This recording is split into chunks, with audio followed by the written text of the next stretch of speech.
السلام علیکم، welcome in Basit medicine care. ناظرین، آج ہم آپ لوگوں کو بتائیں گے ایک بہترین ملٹی وٹامن بیروکا ٹیبلٹس کے بارے میں۔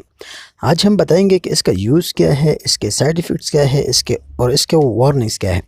تو اس سب کے بارے میں کمپلیٹ انفارمیشن کے لیے ویڈیو کو سکپ کیے بغیر لاسٹ تک دیکھیں تاکہ آپ بہتر سمجھ سکیں۔ ناظرین، یہ میڈیسن ایک ملٹی وٹامن پروڈکٹ ہے جو ناقص خوراک، بعض بیماریوں یا حمل کے دوران وٹامن کی کمی کے علاج یا اسے روکنے کے لیے استعمال ہوتی ہے۔ ناظرین، وٹامنز جسم کے اہم ترین تعمیراتی بلاکس ہے اور آپ کو اچھی صحت میں مدد رکھنے میں مدد کرتی ہے۔ ناظرین، یہ میڈیسن آپ کو صحت مند موڈ توازن کی حمایت کرتی ہے، تناؤ اور ہلکی پریشانی کو دور کرنے میں مدد کرتی ہے، یادداشت کو بہتر بناتی ہے اور سپورٹ اور حراستی ذہنی کارکردگی اور صلاحیت کو بہتر بناتی ہے۔ اس کے علاوہ ناظرین، اگر اس کے انگریڈینٹس کی بات کریں تو اس میں ہمیں بہت ہی اچھے وٹامنز ملتے ہیں، جس میں وٹامن B1 ہے، تیامین ہائیڈروکلورائڈ، وٹامن B2 جسے ریبوفلوین کہتے ہیں، vitamin B3 nicotinamide, vitamin B5 pantothenic acid as calcium pantothenate, اور وٹامن B6 ملتا ہے، vitamin B12، vitamin C ascorbic acid ملتا ہے۔ اس کے علاوہ ناظرین، وٹامن H ملتا ہے، فولک ایسڈ، کیلشیم کاربونیٹ، اور اس کے علاوہ میگنیشیم ملتا ہے اور زنک ملتا ہے اس میں، جو کہ مردانہ کمزوری کے لیے بہتر ثابت ہو سکتی ہے۔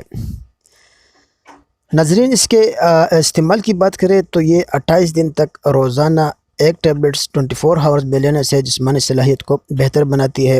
یہ عام طور پر روزانہ ایک بار یا اپنے ڈاکٹر کے ہدایت کے مطابق اسے استعمال کرنا چاہیے۔ اس سے زیادہ فائدہ حاصل کرنے کے لیے اس میڈیسن کو باقاعدگی سے لینا چاہیے۔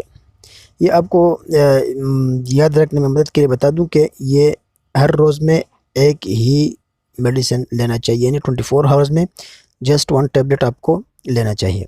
اس پروڈکٹ کو لینے سے پہلے اپنے ڈاکٹر یا فارماسسٹ کو بتائیں۔ اگر آپ کو اس کے کسی جز سے الرجی ہے، یعنی کسی بھی انگریڈینٹ سے الرجی ہے، تو اپنے ڈاکٹر کو یہ میڈیسن استعمال کرنے سے پہلے ضرور بتائیں۔ اس پروڈکٹ میں غیر فعال انگریڈینٹس شامل ہو سکتے ہیں جو کہ الرجک رد عمل یا دیگر مسائل کا سبب بن سکتے ہیں۔ تاہم شاذ و نادر در صورتوں میں معدے کی علامات، مثلا پیٹ کی تکلیف، جو کہ اس کے سائیڈ ایفیکٹس میں شامل ہے، قبض ہو سکتی ہے، سائیڈ ایفیکٹس میں کہ اسہال اور متلی بھی ہو سکتی ہے۔ بہت کم صورتوں میں یہ آپ کو اس میڈیسن کا یہ سائیڈ ایفیکٹس آپ کو ہو سکتے ہیں، اور اس کے علامات جو ہے اس میں چہرے کی سوجن، جلد کا سرخ ہونا اور خارش شامل ہو سکتے ہیں، اس کے سائیڈ ایفیکٹس کے جو کہ علامات ہیں۔ ناظرین، ویڈیو پسند آنے کی صورت میں ضرور لائک کریں اور زیادہ سے زیادہ شیئر کریں تاکہ ضرورت مند افراد تک یہ معلومات پہنچ سکے۔ بہت شکریہ۔